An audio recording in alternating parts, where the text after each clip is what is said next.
नमस्कार, हमारे चैनल में आपका स्वागत है। मैं हूं रामचंद्र मौर्य। साथियों, गौतम अडानी जो भारत के ही नहीं बल्कि दुनिया के नंबर 2 उद्योगपति हैं, अगर वो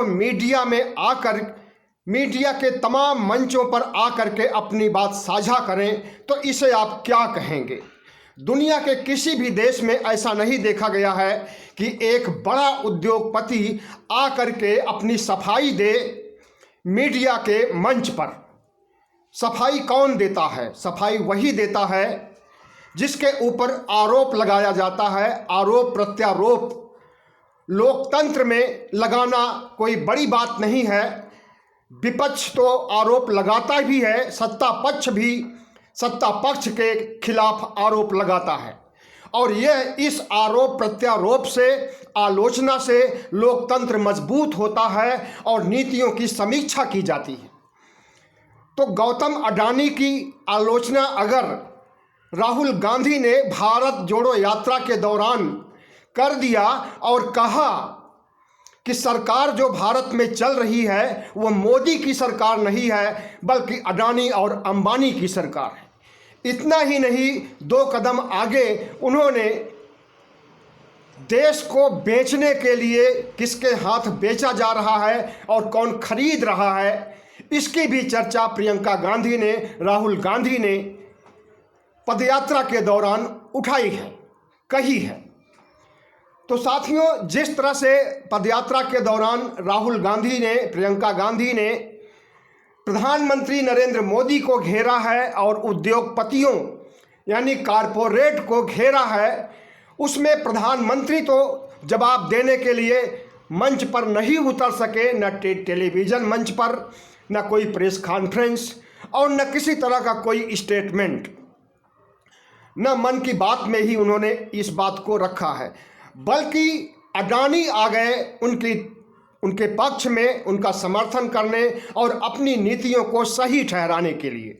अडानी ने जिस तरह से इंडिया टीवी को आपकी अदालत में कहा कि राहुल गांधी की कोई भी ऐसी नीति नहीं है जो देश के खिलाफ हो, वो देश को बनाना चाहते हैं, देश को आगे बढ़ाना चाहते हैं, और राहुल गांधी की नीतियां, राहुल गांधी की सोच इस देश को आगे ले जाने वाली है, ऐसा उन्होंने आपकी अदालत में कहा। जबकि आपकी अदालत के एंकर रजत शर्मा कुछ और सुनना चाहते थे।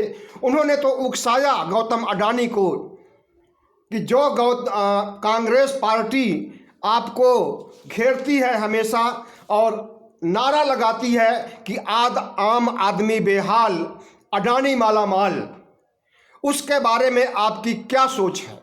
तो अडानी साहब ने कहा कि पॉलिटिकल स्टेटमेंट देना अलग बात है और व्यक्तिगत तौर पर घेरना या व्यक्तिगत आलोचना करना अलग बात है।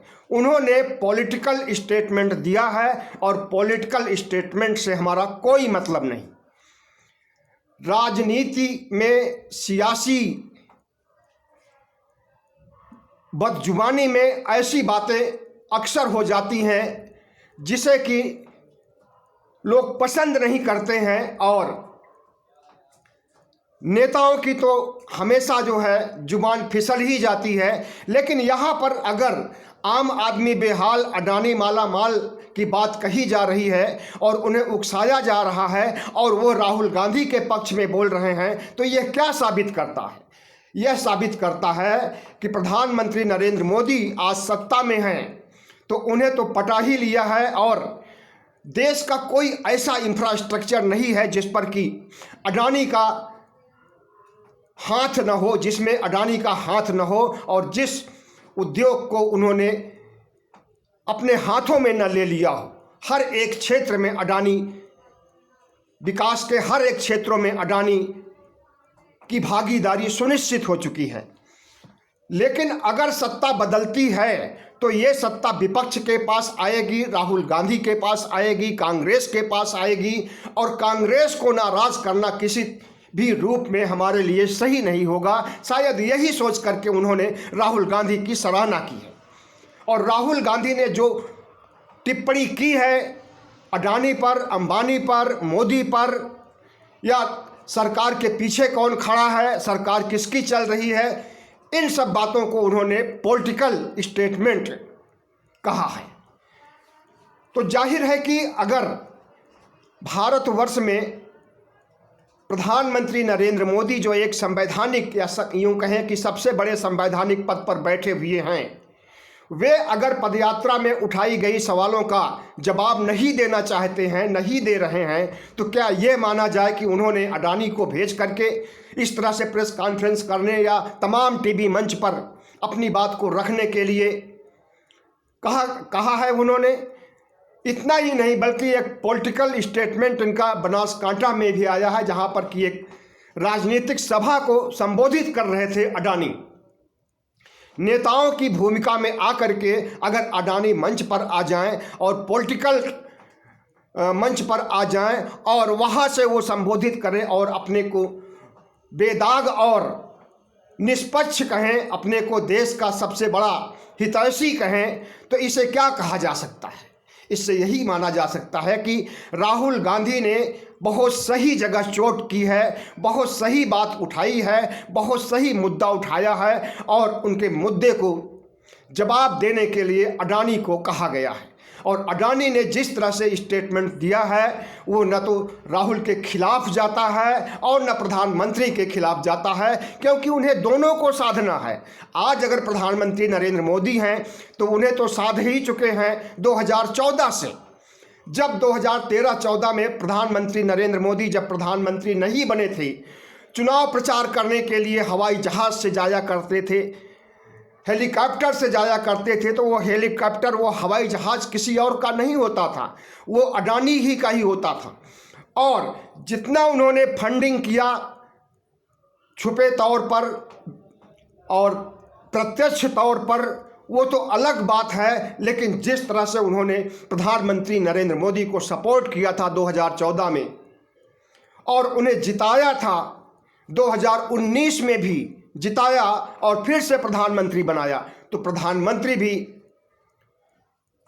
का भी कर्तव्य है कि उन्होंने ब्याज के साथ जितना उन्होंने खर्च किया है उसे वापस किया जाए। और इसी वापसी में उन्होंने अडानी का लोन माफ़ किया और अडानी को कम इंटरेस्ट पर लोन दिया और तमाम ऐसे प्लाट्स, तमाम ऐसी ज़मीनें उन्हें दे दिया जो कि अडानी के उद्योग को बढ़ाने के लिए काफ़ी हो सकती है। तो इस तरह से अडानी अगर उतर करके वो न राहुल गांधी की आलोचना करते हैं और न प्रधानमंत्री नरेंद्र मोदी की आलोचना करते हैं, बल्कि अपनी ही पीठ थपथपाते हैं, तो इसे क्या कहा जाएगा?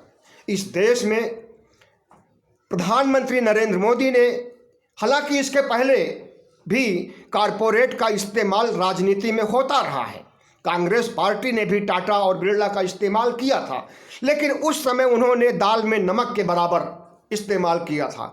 लेकिन आज तो पूरी दाल ही काली हो गई है और अडानी अंबानी की आमदनी इतनी बढ़ गई है कि दुनिया ही, भारत ही नहीं बल्कि दुनिया के नंबर 2 उद्योगपति हो गए हैं। और दूसरी तरफ जनता, छोटे व्यापारी, बड़े व्यापारी, आम आदमी की माली स्थिति बिल्कुल खस्ता हो चुकी है।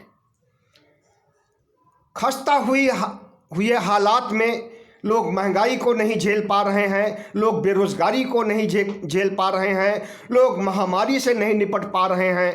परिणाम स्वरूप मौतें हो रही हैं। कोरोना काल से लेकर के अब तक आप कहेंगे कि कोरोना काल में तो मौतें हुई थी, वो बात मानी जाएगी। उस समय 47 लाख से ज़्यादा मौतें हुई थी, जो कि WHO ने बताया था। यहाँ के आंकड़े तो विश्वसनीय हो ही नहीं सकते हैं, यहाँ तो 5.5 लाख ही बताया गया था। लेकिन WHO ने जो आंकड़े दिए थे वो 47 लाख से ऊपर, लेकिन वो 47 लाख मौतें अपनी जगह महामारी की वजह से, लेकिन जो भारत सरकार की नीतियों की वजह से आत्महत्याएं हो रही हैं, इस पर आप क्या कहना चाहेंगे? किसान आज से नहीं, कई वर्षों से आत्महत्या कर रहे हैं। किसान आंदोलन होता है तो उसमें भी 750 किसान मारे जाते हैं, आत्महत्या कर लेते हैं, शहीद होते हैं, और उन्हें भी आज तक कंपनसेशन देने का, सहायता राशि देने का कोई भी जोखिम नहीं लिया गया, जबकि किसानों की मुख्य मांगों में एक मांग वो भी थी कि मृतक किसानों के परिवारों को सहायता पहुंचाई जाए। लेकिन मौत दर मौत जो बेरोजगारी की वजह से हो रही, आज बेरोजगारों की स्थिति ये है कि किसानों से भी अधिक उनकी आत्महत्या दर हो गई है। आपको मालूम होना चाहिए कि 2012 से लेकर के 2022 तक 10 लाख से अधिक बेरोजगारों ने आत्महत्या की है। इतनी आत्महत्याएं तो शायद किसानों ने भी नहीं की हैं। हालांकि किसान भी कर्ज में दबे होने के बाद बहुत से हर राज्यों में आए दिन किसान आत्महत्या करते रहते हैं, जिसकी खबर मीडिया आप तक नहीं पहुंचाता है, क्योंकि वो मीडिया अब गोदी मीडिया हो चुका है और गोदी मीडिया किसी भी रूप में सरकार की बुराई को आपके सामने नहीं पेश कर सकता है। तो इस तरह से देश में जो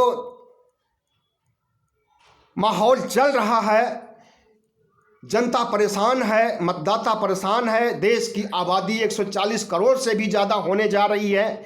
इसी साल 2023 में चीन को भी हम जनसंख्या के मामले में पार कर जाएंगे और जनसंख्या के मामले में भी हम दुनिया का नंबर 1 हो जाएंगे। प्रजातंत्र, विश्व का प्रजातंत्र तो सबसे बड़े हम हैं ही, जनसंख्या के मामले में भी 2023 में हम चीन को पीछे छोड़ देंगे। तो बढ़ती हुई जनसंख्या, घटती हुई आमदनी और बढ़ता हुआ कारपोरेट तो निशाने पर लिया ही जाएगा, चाहे वो राहुल गांधी निशाने पर ले, चाहे वो कोई भी विपक्ष का नेता निशाने पर ले। बाकी नेताओं को तो हिम्मत ही नहीं है। लोग सीबीआई, ईडी, आईटी से डरे हुए हैं और जिस तरह से डर और खौफ का माहौल विपक्षी पार्टियों में प्रधानमंत्री नरेंद्र मोदी और शाह ने भर दिया है, वह डर किसी से काफूर नहीं हो रहा है और वह प्रधानमंत्री नरेंद्र मोदी की गलत नीतियों की आलोचना तक करने से गुरेज कर रहे हैं। सिर्फ राहुल गांधी ऐसे शख्स हैं जो कि सीबीआई, ईडी, आईटी को झेल करके, सोनिया गांधी ने भी इन ईडी को और सीबीआई को झेला है, प्रियंका गांधी और उनके हस्बैंड वाड्रा ने भी झेला है। इन सब ने झेल करके अपने मन से डर को निकाल करके बाहर कर दिया है और जहां भी राहुल गांधी जाते हैं वहां सबसे पहले यही कहते हैं कि डरो मत। अगर डरोगे तो कुछ नहीं कर सकोगे, डरोगे तभी नफरत को दूर कर सकते हो। तो इस तरह से अगर देखा जाए तो जिस तरह से प्रधानमंत्री नरेंद्र मोदी को चुनौती दिया था राहुल गांधी ने अडानी और अंबानी के मामले में, और कहा था कि ये सरकार, मोदी सरकार अडानी और अंबानी चला रहे हैं और जो अगर कोई उद्योगपति सरकार चलाने लगता है तो वो सारे निर्णय अपने पक्ष में लेता है। वो चाहे देश बेचने का मामला हो, वो चाहे लोन माफ़ करने का मामला हो, वो चाहे कम इंटरेस्ट पर लोन देने का मामला हो, सब कुछ अपने फेवर में करा लेता है अगर कोई सरकार के पीछे खड़ा होता है। और सरकार अगर उसके छत्र छाया में काम करती है तो ऐसी स्थिति में प्रजातंत्र का कोई मतलब नहीं रह जाता है, संविधान का कोई मतलब नहीं रह जाता है, कल्याणकारी राज्य और कल्याणकारी सरकार होने का कोई मतलब नहीं रह जाता है।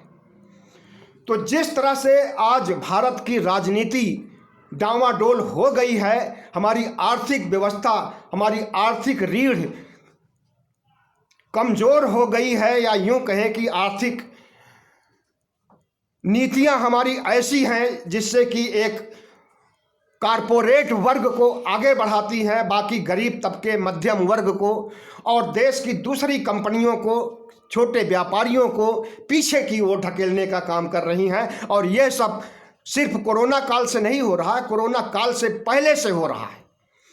तो जाहिर है कि जिस दिशा में देश जा रहा है वह दिशा सही नहीं है। और जिस तरह से अडानी अंबानी का राज कायम हो गया है और जिस तरह से राहुल गांधी ने इस व्यवस्था के खिलाफ आवाज़ उठाई है पदयात्रा के दौरान, हम समझते हैं कि पदयात्रा का मकसद पूरा हो चुका है। पदयात्रा तो भी थोड़े समय में पूरी हो जाएगी, 30 जनवरी को पदयात्रा पूरी हो जाएगी, लेकिन पदयात्रा के दौरान जो भी मुद्दे, एजेंडे राहुल गांधी ने उठाया, प्रधानमंत्री नरेंद्र मोदी को घेरा, कारपोरेट को घेरा, इससे लगता है कि पदयात्रा अपने सही दिशा में सही ढंग से काम किया और नफरत के माहौल को ख़त्म करने, सांप्रदायिकता को ख़त्म करने के बाद जो राहुल गांधी ने कही थी, वे अपनी यात्रा में काफ़ी हद तक सफल रहे हैं।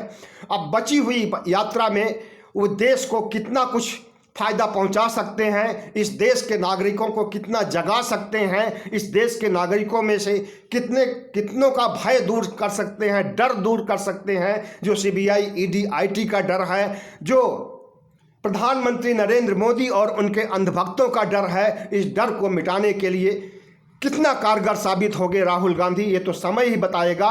लेकिन इतना ज़रूर माना जा सकता है कि भारत जोड़ो यात्रा ने इस देश को बहुत बड़ा राजनीतिक आयाम दिया है, बहुत बड़ा सियासी आयाम दिया है, जिसे कि खुले मंच पर या प्रेस कॉन्फ्रेंस में या एक पॉलिटिकल अपोजिट पार्टी होने के वजह से जो राहुल गांधी पहले बयान दिया करते थे, उन सब बयानों से बहुत ही ज़्यादा स्ट्रांग बयान ये है। और अगर इस पर अडानी प्रेस में आकर के अपनी सफाई देने लगते हैं तो इससे माना जाएगा कि राहुल गांधी ने सही जगह पर चोट की है, और उस चोट के ही फलस्वरूप प्रधानमंत्री नरेंद्र मोदी और अडानी अंबानी में इतना डर समा गया कि वे आकर के सफाई देने लगे टीवी के मंच पर या टीवी के कार्यक्रमों में या मीडिया में आकर के। जिस तरह से उन्होंने अपने को बेदाग कहा है और प्रधानमंत्री नरेंद्र मोदी की सराहना की है, राहुल गांधी की सराहना की है, इससे ये लगता है कि वो बहुत बड़े